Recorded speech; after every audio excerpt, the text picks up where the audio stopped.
Hey, and welcome to the Madness Archives. I am Joe.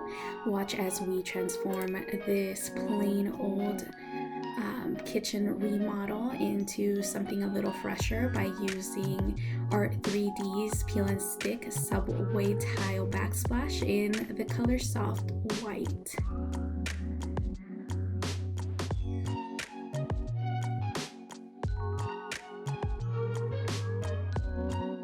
Everything we used for this project was about $139. I will go ahead and link everything we used down on the description below. The first thing we did is clean the existing backsplash, which was just a semi-gloss paint finish, and we cleaned it using a combination of a Mrs. Meyer's all-purpose cleaner with some Method degreaser. And this was just so that there wasn't any grease on the backsplash or any dirt or anything that could get in the way of the adhesive properly sticking to the wall. We also went ahead and covered our countertops, and this is because we decided that we wanted to make a finished look by painting the bottom of the cabinets. They were a very light colored wood, which gave a very stark contrast to our dark wood that is on our cabinets, as well as our kitchen table and everything else that is kind of in that area.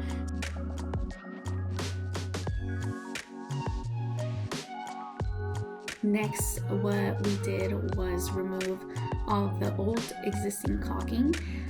This is really important, as we found out later in the video, because if you do not remove the existing caulking, the peel and stick will kind of start to lift at the bottom if the caulking is not removed. And on top of that, in order to prep the surface and allow for us to properly lay the peel and stick backsplash, we took off all the outlet covers and the switch covers just to make sure that our area was ready and prepped. After prepping, we started at the corner of our kitchen, and this is very important because if you do not start at the corner, then the laying out of the rest of the sheets will be a little off and skewed. So be sure to start at the corner, and in order to start at the corner, just simply cut a straight edge from one of the tiles. It's okay, save the rest of the tiles for later, but you just need to cut that straight edge, place one in one side of the corner, and then you can also go ahead and place another start of the corner right adjacent to it.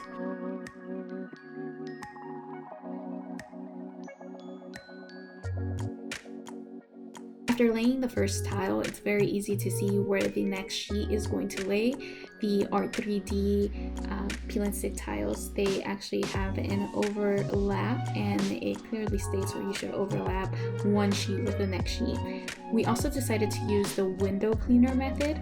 Now with this, it's simply placing a foam window cleaner onto the wall, and this allows you to be able to kind of slide the next tile right into place. We tried to lay out a few of the sheets without using the window cleaner. However, this really was not a very good idea. It was very hard, and it basically requires you to properly place the tile with the very first time. You can go ahead and remove the tile even without the window cleaner. However, you need to remove it very carefully in order not to rip the sheet. So I definitely recommend this method. After laying out the tiles, it kind of becomes a little fluid. In order to keep moving forward, all you have to do is simply place one tile on top of the other. The corners are a little trickier since it requires a little bit of measuring. As you can see, David first places an uncut tile up to place where we want it to be, and then makes his cut according to the edge of the corners, as well as kind of the rest of the tiles that are there, and cuts appropriately to size before moving on to the next tile.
So as you can see, this is a very time-consuming project. However, it is not very difficult. I believe in total this took us about 8 hours to complete, and we have a surface area of about 2,400 square feet in total. So it just requires a lot of measuring, kind of making sure that everything is aligned properly. The window cleaner method really allowed us the time in order to properly place the tiles. Now the Art 3D backsplash tiles are 12 by 12, so it allowed us to cover more surface area without the need to use as many sheets.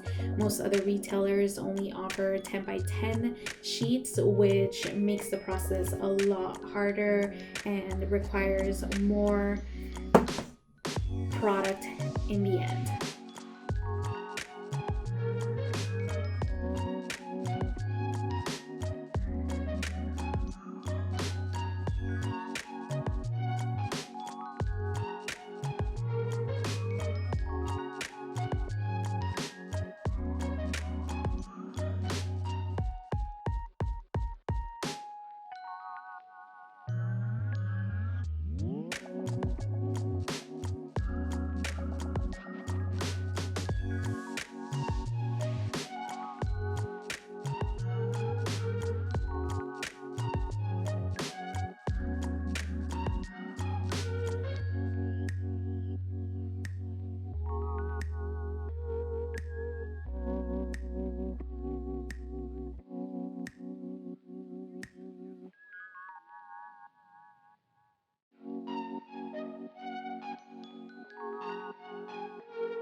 The final part of the project was simply placing tiles on the rest of it. So this kind of followed the same as it did before. So we simply measured kind of from the top of the oven range or from the bottom of the oven range to the top of the hood, just to see how it would match up. And once again, using that window cleaner method, which allowed us to properly place the tiles in order to match it up with the rest of the tiles. So again, requires quite a bit of cutting, laying out, making sure that everything's fitting correctly, and we are aligning our tiles. Now this is a part that we'll have to see kind of how it does over a period of time. I know that this product can be very sensitive to heat. I had very good reviews on the Amazon portal page. However, we do have a gas stove, so I've heard that those are kind of a little warmer, produce more heat than a typical electric range would, and most of the installations that we have seen have been with electric stoves. However, after some time, I guess we'll have to do an update on how this product is holding up with the gas stove range.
Didn't it feel so good to finally place that last sheet? Final and last step was to reapply some new fresh caulk to the edges.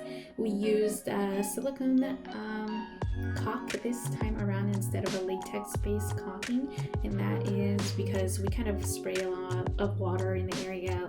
It allows for us to kind of clean deeper into kind of the nooks and crannies of the kitchen, and allow us to kind of spray some water from our faucet over to different areas. So we kind of use the stretch cord from our faucet to fill up the coffee machine. So there's quite a bit of spillage of water that goes on, and we wanted something that was going to provide a very good waterproof layer so that we don't have any water seeping through the back. Thanks for watching. Please feel free to like and subscribe. We'll have new videos, including some of Missy, which might have made some cameos in this video.